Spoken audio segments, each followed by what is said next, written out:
اب میرے بھائیو اگلی آیت جو 17 نمبر ہے اور 18 نمبر، یہ دو آیات توبہ کا جو اسلام کا فلسفہ ہے اس کو بیان کرتی ہے۔ ایک توبہ وہ ہے جو پبلک کے اندر مشہور ہے، خالی توبہ، استغفار کی تسبیحیں پڑھنا، استغفر اللہ پڑھ کے پھر وہی کام کرنا۔ اور ایک توبہ وہ ہے جو اللہ اپنے بندوں سے ڈیمانڈ کرتا ہے۔ آپ دیکھیں سٹارٹ ہی کیسے ہو رہا ہے، کیسے الفاظ کے اندر، یہ ہے کتابوں کا خدا، انما التوبۃ علی اللہ، ان لوگوں کی توبہ کا ذمہ اللہ نے اپنے اوپر لیا ہے، صرف ان لوگوں کی۔ یہ انما جو ہے نا اس کے ساتھ آتا ہے، للذین یعملون السوء بجہالۃ، وہ لوگ جو جہالت کے اندر گناہ کر بیٹھے، اگنورنس کے اندر، بھول چوک ہو جائے، اگرچہ انہیں پتہ بھی تھا گناہ ہے، سرکشی نہیں تھی، بس نفس سے مغلوب ہو کے کر لیا، ثم یتوبون من قریب، اس کے بعد فوراً ہی توبہ کر لیں، یعنی ان کو فوراً پتہ چل جائے کہ یار یہ غلط ہو گیا کام۔ فَأُولَئِكَ يَتُوبُ اللَّهُ عَلَيْهِمْ، تو ایسوں کی توبہ اللہ تعالیٰ کے ذمہ کرم کے اوپر ہے، اللہ تعالیٰ ان کی طرف توبہ فرماتا ہے۔ اچھا، بندہ بھی توبہ کرتا ہے اور اللہ بھی توبہ کرتا ہے، توبہ کہتے ہیں رجوع لانے کو۔ تو جو کوئی بندہ توبہ کرتا ہے تو بندے کی توبہ کیا ہے کہ گناہ کرنے کے بعد اللہ کی طرف رجوع لانا، اور اللہ کا توبہ کرنا یہ ہے کہ اللہ تعالیٰ بھی جو ناراض ہوا ہوتا ہے نا، دوبارہ سے اپنے بندے کے اوپر نظر شفقت فرما کے اس کی طرف رجوع لا کے راضی ہو جاتا ہے۔ التواب اللہ کا نام ہے، اللہ بھی توبہ فرماتا ہے، لیکن وہ یہ والی توبہ نہیں ہے۔ ہماری توبہ ہے جرم کے بعد معافی کے لیے دعا کرنا، اور اللہ کا یہ ہے کہ مجرم کی اس معافی کو ایکسپٹ کر کے دوبارہ سے اللہ بندے کی طرف رجوع لاتا ہے، یعنی دوبارہ اس کے لیے رحمت کا دروازہ کھول دیتا ہے۔ الحمدللہ۔ وَكَانَ اللَّهُ عَلِيمًا حَكِيمًا، اور اللہ تعالیٰ بڑے سب کچھ جاننے والا اور بڑی حکمت والا ہے، جانتا ہے پھر بھی گناہوں سے پردہ پوشی فرماتا ہے۔ اور حکمت یہ ہے کہ چاہے تو دنیا میں پکڑ سکتا ہے، لیکن حکمت یہ ڈھیل دیتا ہے کہ شاید میرا بندہ پلٹ آئے میری طرف۔ یعنی اللہ تعالیٰ کوئی فنیٹک تو نہیں ہے نعوذ باللہ کہ وہ زبردستی سزا دے کے اسے خوشی محسوس ہوگی، ایسا نہیں ہے۔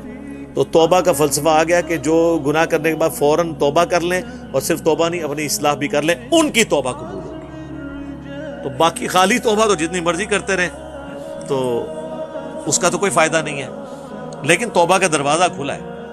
وہ جامعہ ترمذی میں حدیث ہے کہ موت کے غرغرے سے پہلے پہلے، یعنی نزع کا عالم شروع ہونے سے پہلے پہلے توبہ قبول ہے۔ نزع کا عالم شروع ہو جائے یا موت سامنے آ جائے پھر توبہ قبول نہیں۔ وہ سورہ یونس میں آیا کہ جب فرعون نے بھی توبہ کر لی تھی، اس وقت جب وہ غرق ہونے لگا تو اللہ تعالیٰ نے وہ واقعہ نقل کیا ہے کہ غرق ہونے لگا تو وہ کہنے لگا کہ میں بنو اسرائیل کے رب کے اوپر ایمان لے کر آتا ہوں، موسیٰ اور ہارون کے رب پہ۔ تو اللہ نے کیا فرمایا؟ آن، اب لایا ایمان، اب بات مانی، اب کوئی فرق نہیں، دیکھ کے تو سب نے مان لینا ہے۔ موت کے غرغرے سے پہلے پہلے توبہ قبول ہے، لیکن ظاہر توبہ وہی کرے گا جسے ٹینشن ہوگی کہ مجھ سے غلط کام ہو گیا۔ صحیح مسلم میں حدیث ہے، عبداللہ ابن مسعود کہتے ہیں کہ نبی صلی اللہ علیہ وآلہ وسلم نے فرمایا کہ لیے منافق کے لیے گناہ اس طرح ہے گویا ایک مکھی بیٹھی تھی اس نے یوں اڑا دی، اور مومن کے لیے چھوٹا سا گناہ بھی ایسا ہے گویا اس کے سر پہ پہاڑ رکھا ہوا ہے اور وہ ٹینشن لیتا ہے اس کی، اللہ کی طرف رجوع لاتا ہے۔ یہ مومن اور منافق کا فرق ہے۔ ہاں رجوع لے آئیں گے، وہ تو سورۃ الفرقان کی آیت نمبر 70 میں یہاں تک آیا کہ اس کائنات کا سب سے بڑا گناہ جو شرک ہے، وہ بھی اگر کوئی معافی مانگ لے اپنی زندگی میں تو اللہ تعالیٰ صرف معاف نہیں کرے گا، اس کے گناہوں کو بھی نیکیوں سے بدل دے گا۔ سبحان اللہ وبحمدہ، سبحان اللہ العظیم، عدد خلقہ ورضا نفسہ وزنۃ عرشہ ومداد کلماتہ۔ یہ اللہ کی رحمت ہے جی۔ تو توبہ اس میں شرط ہے، اور یہ بات بھی یاد رکھیے گا، گناہ کبیرہ جو ہے نا یہ صرف توبہ سے ہی معاف ہوتے ہیں۔ چھوٹے موٹے گناہ جو ہیں وہ نیک اعمال سے خود بخود معاف ہو جاتے ہیں۔ صحیح مسلم میں حدیث ہے کہ اگر بڑے بڑے گناہوں سے بچا جائے تو ایک نماز سے دوسری نماز، ایک جمعے سے دوسرا جمعہ اور ایک رمضان سے دوسرا رمضان درمیان کے سارے گناہوں کا کفارہ بن جائیں گے اگر بڑے گناہوں سے بچا جائے. لیکن یہ ہماری بدقسمتی ہے کہ جتنے گناہ ہمیں پتہ ہیں وہ ہے ہی سارے بڑے ہیں. وہ معاف نہیں ہوں گے نماز پڑھنے سے جب تک توبہ نہیں کریں گے. اور توبہ کیا ہے؟ سمپل، اس غلطی کے اوپر شرمندگی اور اللہ کے حضور اس کی معافی کا طلبگار ہونا اور مستقبل میں اپنے آپ کو سدھار لینا. پھر غلطی ہو جائے پھر رجوع لیں. یہ معاملہ جو ہے وہ جاری رہے. آہستہ آہستہ انسان کو اللہ تعالیٰ توفیق دے دیتا ہے جب کہ وہ خود کوشش کرے. کوشش نہیں کرے گا تو سر وقت کا پیغمبر بھی آپ کے لیے کچھ نہیں کر سکتا. اگر آپ سوئے ہوئے ہیں نا پھر ہی آپ کو جگایا جا سکتا ہے. اگر آپ آنکھیں بند کر کے لیٹے ہیں نا سر پھر آپ کو کوئی نہیں اٹھا سکتا کیونکہ آپ تو پہلے ہی جاگے ہوئے ہیں. آپ جان بوجھ کے کریں. تو اس میں اگر بڑے گناہوں سے بچا جائے تو وہ تو مسلم شریف میں ہی حدیث ہے 246 کہ بندے کے کفر اور اسلام، شرک اور ایمان کے درمیان فرق نماز ہے. نماز چھوڑنا خود اتنا بڑا گناہ ہے کہ ایک جمعہ پڑھا اور دوسرا جمعہ پڑھا یہ نہیں کہ درمیان کی نمازیں بھی ساری معاف ہو گئی. نہیں، نماز جب چھوڑ دی تو وہ تو خود کبیرہ گناہ ہے. اس سے بڑا کبیرہ گناہ کون سا ہے؟ چھوٹے گناہ جو ہے نا وہ کبھی بائی چانس بدنگاہی ہو گئی، یہ چھوٹے گناہوں میں آتا ہے. بائی چانس، زبردستی نہیں. اور مولا علی کی حدیث ہے صحیح مسلم میں کہ مولا علی کہتے ہیں میں نے خود اللہ کے نبی سے یہ بات سنی تھی کہ میرے رب نے مجھے حکم دیا ہے اچانک پڑ جانے والی نگاہ کے اوپر کہ میں فوراً اسے ہٹا لوں، جس میں اکثر کہتے ہیں پہلی نگاہ معاف ہے. پہلی نگاہ کا یہ مطلب نہیں کہ پہلی نگاہ میں چھوڑ کے آنا ہے کہ پلک جھپکنے سے پہلے.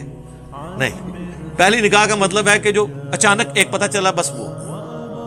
اور اس کے لیے دیکھنا بھی شرط نہیں کہ بندہ کہ جی میں پہلی کرتا ہوں پھر چھوڑتا ہوں. نہیں، جب پتہ چل گیا تو پہلی نگاہ ہو گئی. یہ تو ایک محاورتاً بات کی جاتی ہے نا. تو نگاہوں کی حفاظت کرنا اس حوالے سے ضروری ہے. تو یہ اسلام کا فلسفہ ہے جی. توبہ کرنی ہے، اللہ کی طرف رجوع لانا ہے، اپنی اصلاح کرنی ہے، پھر اللہ بھی رجوع لے آئے گا. اور اللہ کیسی رجوع لے کے آئے گا؟ بخاری اور مسلم دونوں میں حدیث ہے. مسلم میں ذرا تفصیل کے ساتھ ہے. مشکات کی دوسری جلد میں اللہ کی رحمت والے چیپٹر میں آپ کو یہ حدیث مل جائے گی. نبی الاسلام نے اسے مثال کے ساتھ بیان کیا. بخاری میں بھی ہے، مسلم میں ذرا زیادہ تفصیل کے ساتھ ہے کہ جو شخص اللہ کی طرف گناہ کے بعد توبہ کرتا ہے تو اللہ تعالیٰ کو اس کے توبہ کرنے سے اور اپنی اصلاح کرنے سے کیا خوشی ہوتی ہے. اس کو نبی الاسلام نے ایک مثال سے بیان فرمایا. آپ صلی اللہ علیہ وآلہ وسلم نے فرمایا کوئی تم میں سے ایسا شخص ہو جو کسی ریگستانی سفر پر ہو اور اس کا سارا ساز و سامان اس کے اونٹ پہ لدا ہو. اور ریگستان میں تو آپ کو پتہ ہے کئی ہفتے تک نہ پانی نہ کھانے کی کوئی چیز ملتی ہے. وہ اسی سامان کے اوپر آپ کی زندگی ڈیپینڈنٹ ہوتی ہے. اور وہ کہیں تھوڑی دیر کے لیے آرام کرے اور اسی دوران اس کا اونٹ وہاں سے غائب ہو جائے. اس کی آنکھ لگی اور اونٹ غائب ہو گیا. اب وہ بیٹھ کے اپنی موت کا انتظار کرنا شروع کر دے کیونکہ پیدل بھی چلے گا تو اتنے دور نکل چکا ہے کہ وہ پانی تک پہنچ نہیں سکتا. پھر اچانک سے اس کا اونٹ ساز و سامان والا واپس آ جائے تو اسے کتنی خوشی ہوگی؟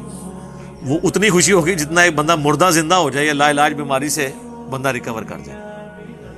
تو نبی الاسلام نے فرمایا اس کو اتنی خوشی ہو کہ اس کی زبان اس خوشی میں لڑکھڑا جائے، من شدت الفرح، خوشی کی شدت کی وجہ سے. اور کہنا تو اس نے یہ ہو کہ اے اللہ میں تیرا بندہ تو میرا رب.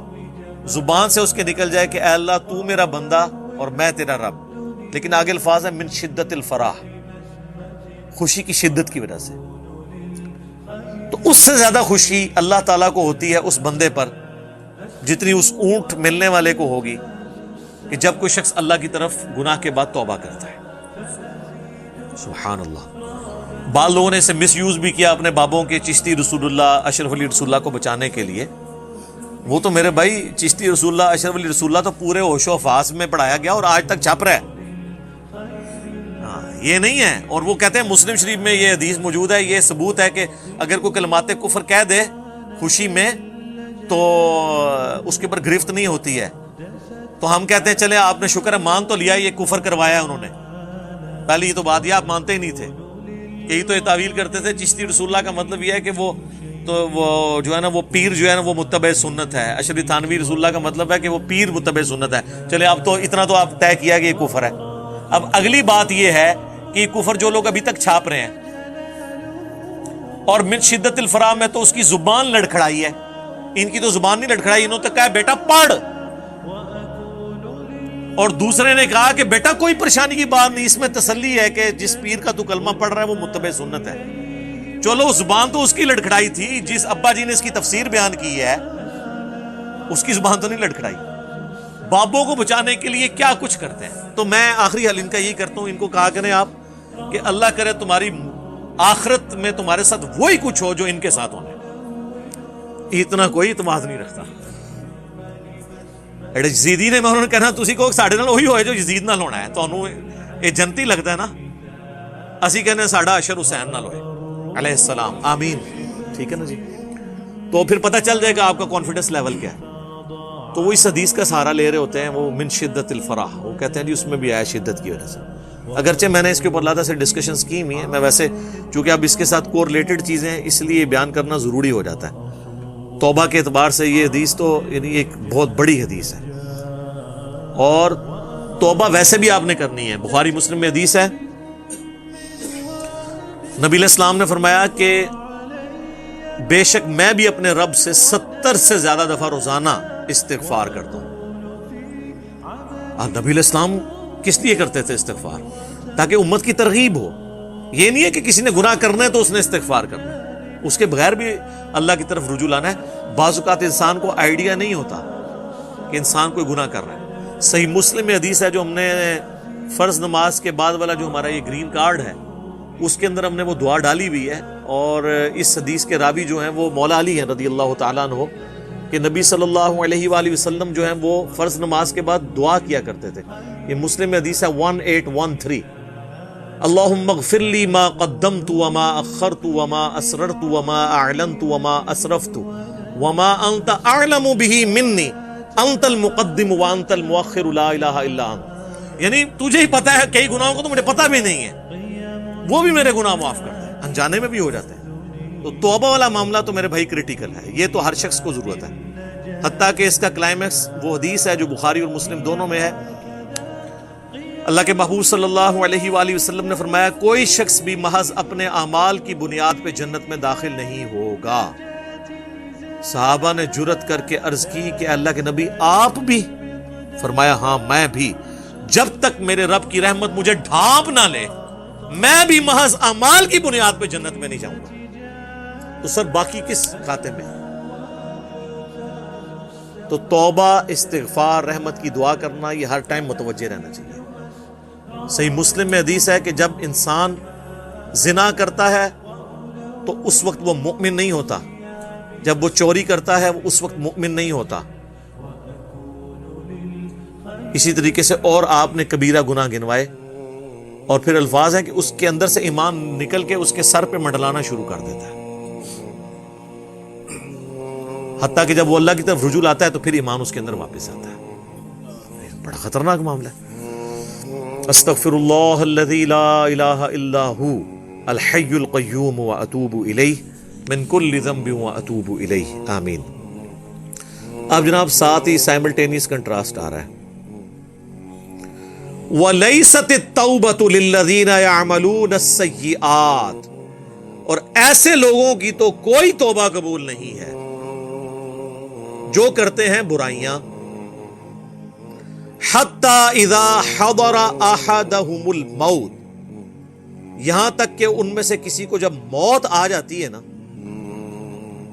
قَالَ إِنِّي تُبْتُ الْآن, تو کہتا ہے یا اللہ میں اب توبہ کرتا ہوں. یعنی جب موت آ جاتی ہے اس وقت وہ کہتا ہے یا اللہ میں توبہ کرتا ہوں. تو وہ آپ پہلے ہی سن چکے کہ موت کے گھر کے وقت تو توبہ نہیں قبول ہوگی. تو اللہ تعالیٰ فرما رہا ہے کہ جس نے توبہ اس حالت میں کی اس کی تو توبہ ہی کوئی نہیں ہے. وَلَلَّذِينَ يَمُوتُونَ وَهُمْ كُفَّارٌ, اور نہ ایسے لوگوں کی کوئی توبہ ہے جو اس حال میں مرے کہ وہ کافر تھے. ایسے لوگوں کی بھی کوئی توبہ نہیں ہے جب تک وہ ایمان نہیں لے کے آتے. اولئک اعتدنا لہم عذابا علیما، اور ایسے لوگوں کے لیے ہم نے تیار کر رکھا ہے دردناک عذاب. وَلِعَوْذُ بِاللَّهِ تَعَالَى اللہم اجرنا من النار، اللہم انی اعوذ بک من عذاب جہنم ومن عذاب القبر ومن فتنة المحیا والممات ومن شر فتنة المسیح الدجال، آمین. تو یہ وہ فلسفہ بھی یہاں پہ کلیئر ہو گیا کہ توبہ اس کی ہے کہ جو موت کے غرغرے سے پہلے پہلے کرے گا، اچھے وقت میں توبہ کر لے گا. اور اس کی کوئی توبہ نہیں ہے کہ جو شخص پوری ڈٹائی کے ساتھ برائیاں کرتا رہے اور کہے کہ جی اللہ معاف کرنے والا ہے، معافی بھی کوئی نہ مانگے اور اپنی اصلاح کی کوشش بھی کوئی نہ کرے.